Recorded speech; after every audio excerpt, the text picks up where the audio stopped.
Hi, എൻ്റെ പേര് ഷാലി. ഞാൻ മാർത്തോമ കോളേജ് 2013-16 ബാച്ചിൽ ബികോം കമ്പ്യൂട്ടർ ആപ്ലിക്കേഷൻ സ്റ്റുഡൻ്റ് ആയിരുന്നു. കേരള സ്പോർട്സ് കൗൺസിൽ സെലക്ഷൻ വഴിയാണ് ഞാൻ മാർത്തോമ കോളേജിലെത്തിയത്. ഹോക്കി പ്ലെയറാണ്. ഇപ്പം ഞാൻ ഫിസിക്കൽ എഡ്യൂക്കേഷൻ ടീച്ചറായിട്ട് വർക്ക് ചെയ്യുകയാണ്. എൻ്റെ സ്പോർട്സ് കരിയറിൽ തന്നെ ഒരു വലിയ മാറ്റത്തിന് കാരണം മാർത്തോമ കോളേജ് ലൈഫാണ്. അവിടെ എനിക്ക് തന്നിരിക്കുന്ന കോച്ചിങ് അതിനെ ഒരുപാട് ഹെൽപ്പ് ചെയ്തിട്ടുണ്ട്.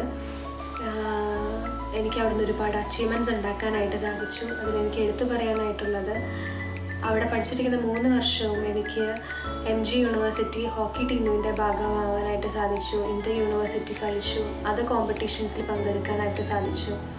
ഹോക്കി മാത്രമല്ല, അതർ ഗെയിംസും എനിക്ക് അവിടുന്ന് പഠിക്കാനായിട്ട് സാധിച്ചിട്ടുണ്ട്. ഇതൊക്കെ എന്നെ സഹായിച്ചത് മാർത്തോമ കോളേജാണ്. സ്പോർട്സിൽ മാത്രമല്ല, അക്കാദമിക് ആയിക്കോട്ടെ, ടീച്ചേഴ്സ് ഞങ്ങൾ ഒരുപാട് ഹെൽപ്പ് ചെയ്തിട്ടുണ്ട്. ഞങ്ങൾക്ക് മാച്ചസിൽ പോകുമ്പോൾ ഒരുപാട് ക്ലാസ് മിസ് ചെയ്യാറുണ്ട്. അതൊക്കെ കവർ ചെയ്യാനായിട്ട് അവരെന്നെ സഹായിച്ചിട്ടുണ്ട്. പുതിയ കുട്ടികൾക്ക് ഏറ്റവും നല്ലൊരു ചോയ്സാണ് മാർത്തോമ കോളേജ് എന്ന് പറയുന്നത്. അപ്പം ഇനി വരുന്ന കുട്ടികൾക്ക് ഒരു വലിയ ആശംസ നൽകുകയാണ്. Thank you.